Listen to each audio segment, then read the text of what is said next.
Guys, nakita niyo yung picture na yan, guys? Ayan, ayan picture na yan. Nakita niyo yan, guys? Okay, guys. Okay. Yan ang pag-uusapan natin. Ang tawag dyan, guys, financial literacy, kapirahan tungkol sa mga security guard. Kasi maraming security guard, guys, na maganda naman ang kita, pero hirap sa pagmamanage ng pera. Tara, pag-usapan natin.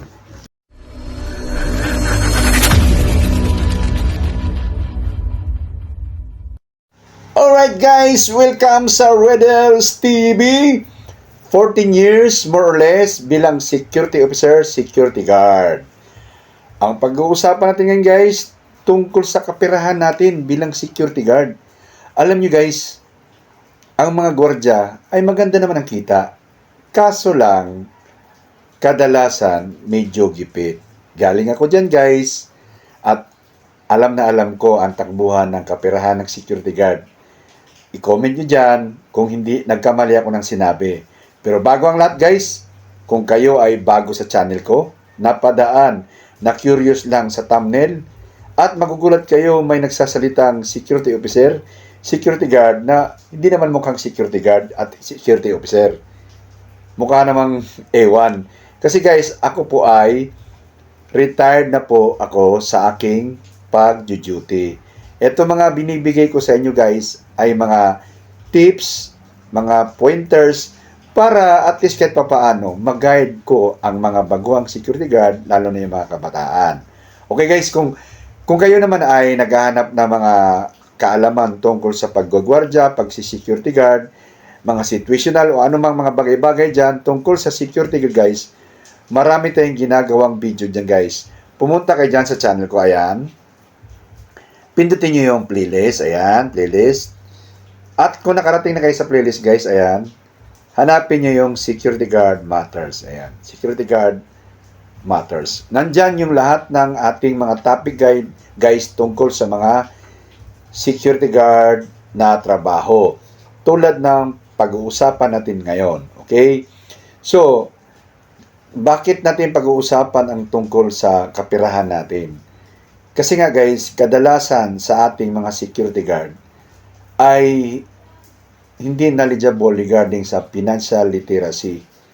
At walang interesado dyan. Ako nga, ayaw ko nga gawin itong video na to, guys, kasi nga alam kong walang manonood. Pero kung may manood ng isa, dalawa, tatlo, o apat man, ay masaya na ako, mabubuksan ng kaisipan nila tungkol sa kapirahan ng security guard. Alam nyo kasi, guys, ang security guard ay tama naman sa kita, okay naman yung kita. Although, hindi talaga basta-basta ganun kadali kumita ng pera, especially sa Pilipinas. Bago tayo kumita ng tama, sapat na kita, ay paghihirapan talaga natin. Ngayon, bakit kadalasan gipit o gipit ang hirap sa kapirahan ang isang mga security guard? No, bakit tayo nagigipit? Bakit tayo hirap sa kapirahan samantalang may kita naman tayo sa trabaho? Dahil nga, hindi alam ng mga security guard kung ano yung asset at liabilities. Okay. Hindi alam yung dalawa na yan. Hindi alam. Okay? So, ano ba yung asset, guys? Ang asset, guys, ito yung mga bagay na gagastusan mo siya. Kuna, bibitawan mo siya ng pera, pero may bumabalik. Yan yung asset. Yun yung mga bagay na magbibitaw ka ng pera at may bumabalik. Sample natin. Bibili ka ng isang gamit, palagay upuan. Pagbili mo ng upuan, so isang upuan, guys, kunwari ibibilhin mo siya ng 50 pesos, 50 pesos lang. So nakagastos ka ng 50 pesos, lumabas sa bulsa mo yan. Pero binenta mo siya ng 75. So, tumubo ka ng 25. So, yung upuan, may asset, naging asset yun. Kasi bakit? Nagbalik siya ng pera sa'yo, may tubo pa. Okay? Ngayon, ano naman yung liabilities? Liabilities, yung bagay na nagbitaw ka ng pera, pero walang bumalik. Sample lang natin yung mga bisyo natin. Di ba? Alak, binitawan mo yung pera mo. May bumalik ba? May bumalik. Lasing. May bumalik. Kayabangan. May bumalik. Di ba? Sakit sa katawan o ano man. So, gumastos ka pero walang bumalik. Yan yung mga liabilities. Okay? So, punta tayo dun sa picture na pinag-uusapan natin. Ayan yung picture, ayan. Ayan, picture, ayan. Okay.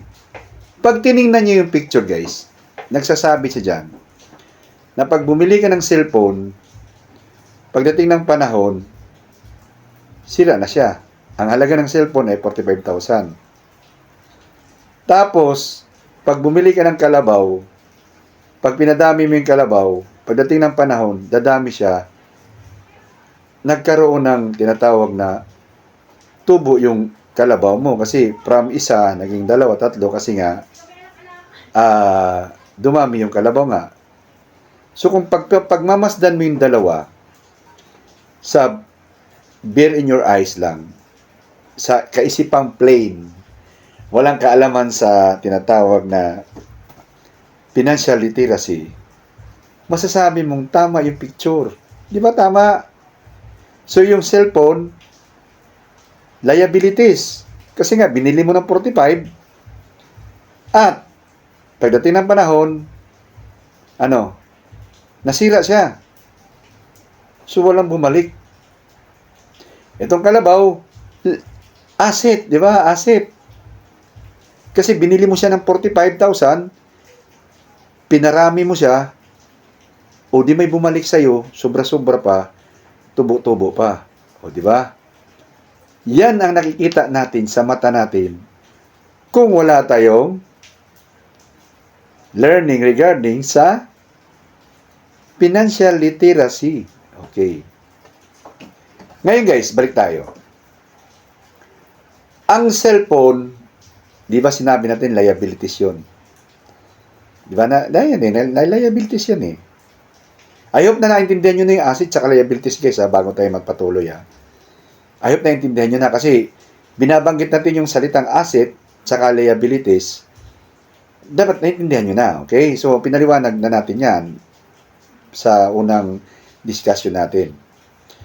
So, ngayon, kung ikaw walang kaalaman sa regarding sa financial literacy, masasabi mo ang cellphone ay liabilities. Liabilities nga naman eh. Tinan mo, oh. Binili mo ng 45,000, pagdating ng panahon, nasira na siya, nag-deteriorate na, o di walang balik yung pera mo. Kalabaw, ayan, kalabaw, tapos dumami siya, so ano nangyari? Di ba, liabilities. Pero kung ikaw may kaalaman regarding sa financial literacy, ang isang bagay, tulad ng cellphone, pwede mo siyang gawing asset. At mas magaan pa kaysa sa kalabaw. Ngayon magtatanong ka, what? Bakit? Saan? Gaganong-ganon ka. Di ba? Bakit maging asset ang cellphone ko? Okay, di ba? Alam mo guys, sabi ko nga, bawat bibilin mo ang bagay, dapat may purpose. May dahilan. Okay? Kung binili mo ang cellphone mo para gamitin mo sa negosyo mo, kontak mo may negosyo ka, ginamit mo ang cellphone mo sa negosyo mo, idinakaluag sa'yo. Baka mas magdadagdag pa ng kita sa negosyo mo kasi madali kang kontakin, madali kang hanapin, madali kang orderan, nagpagaan sa iyong negosyo. So, asset na yung cellphone. Hindi na sa liabilities. Pangalawa, ang mga cellphone ngayon ay pwede mo nang gamitin sa pagbablog. Okay? May vlog na ngayon. Kung marunong ka sa mga editing, pwede mo siyang gamitin, mag-vlog ka sa Facebook o kaya sa tinatawag na YouTube.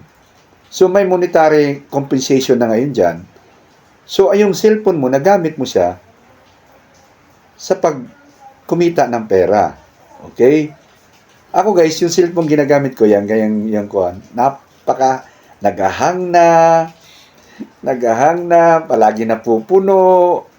Hindi ko pa talaga siya napapalitan. Bakit? Kasi nga, hindi pa naman kumikita ang aking YouTube. So, wala pa akong dahilan para palitan siya ng mahal at kuhan, yung tinatawag na sobrang high-tech na cellphone. Bakit?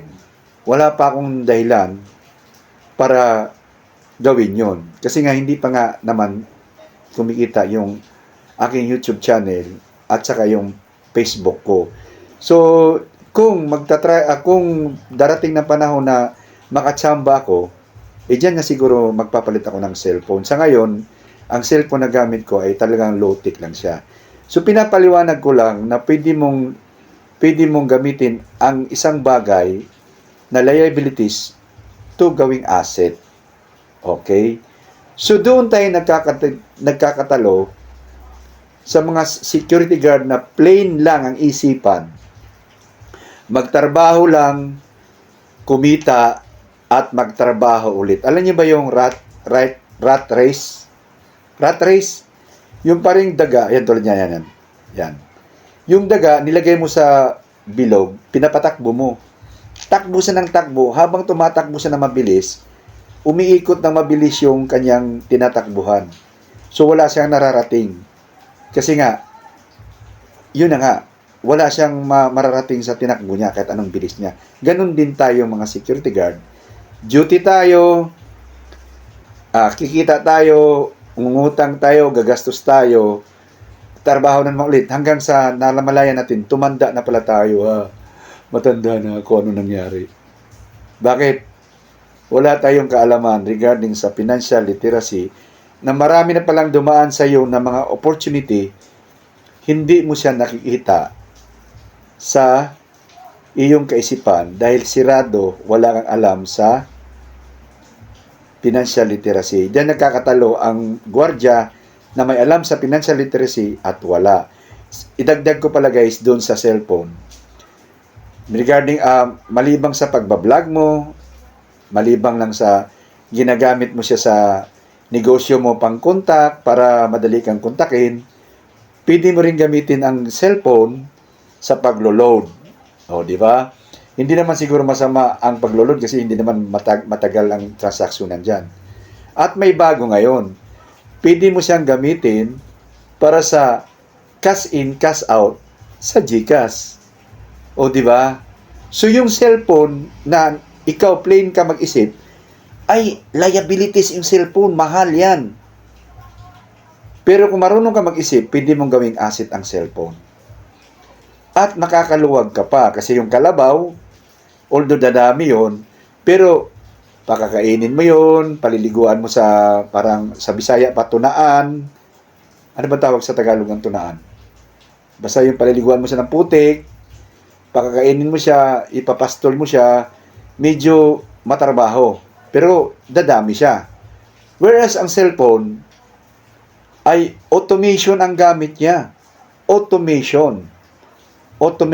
O anong ibig sabihin automation? Less ang hassle, but maganda ang kitaan. O, kita mo guys? So, yun ang gusto kong ipahiwatig sa video na to. Dapat marunong tayong tumingin ng opportunity para magdagdag ng kita sa atin at makakabigay ng kaluwagan sa ating financial na status. Ako kasi guys, ayaw kong gumawa ng financial topic kasi walang maniniwala sa akin. Bakit? Milyonaryo ba ako? Wala, di ba? Hindi naman ako milyonaryo. Hindi ako si Chinkitan. Hindi ako si tawag dyan yung mga milyonaryo nagsasalita sa mga YouTube. Hindi ako milyonaryo tulad nila na mga mga milyon-milyon.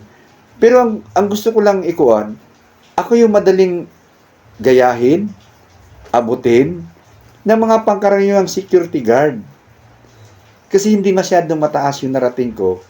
At kung lalagpasan man nyo ako, dahil sa aking mga sinishare sa inyo, at least kahit papaano, may tao akong nailawan, naliwanagan ng isip. Okay guys?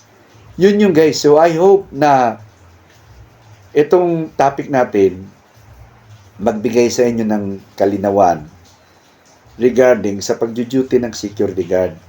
Kasi ang mga security guard, pansin na pansin ko yan, utang dito, utang doon. Okay, nabanggit natin yung utang. O diba? Nabanggit natin yung utang guys, isisigwi lang natin bago tayo magtapos sa video na to. Diba? Nabanggit natin yung utang, diba? Pero yung utang guys, liabilities yan, diba? Liabilities yan kasi bakit? Nangutang ka, tapos tumubo, magbabayad ka, may tubo pa. Ito sa liabilities yan. Pero kung matalino ka sa financial literacy, ang utang pwede mong gawing asset. O tanong na naman ninyo, paano? O di ba? Paano? Kaya di ba paano? Tulad ako, nangungutang ako ng SS, pag-ibig. Inutang ko yung SS ko. So may tubo ako sa SS. Ang ginawa ko naman sa pera ko, nagpautang din ako. O di naging asset na yung utang, inutang kong pera. Nagpautang ako, ginawa kong puhunan yon. So nangutang ako, pagkatapos may tubo yon sa SS, pero pinautang ko yung pera ko. Siyempre natural, tutubo rin ako doon. So yun sinasabi ko na marunong kang tumingin ng opportunity para maging asset yung isang bagay. Okay guys? So I hope guys na sapat na itong pinaliwanag ko sa inyo at magbigay sana ng kaliwanagan sa kaisipan nyo at magbigay ng kumbaga learning, simpleng learning para sa mga security guard na magbigay ng kaluwagan sa ating kapirahan sa buhay natin bilang security guard. So guys, kung kayo ay naguluhan, dislike the video. At kayo nainis sa nagsasabi ko, comment, wala ka sa ayos. Pero kung nagustuhan naman nyo guys, I hope na malike nyo ng video guys. At kita-kita pa tayo, marami tayong pag-uusapan sa susunod na mga video guys. Sa ngayon guys, bye-bye muna. See you next video guys. Bye-bye.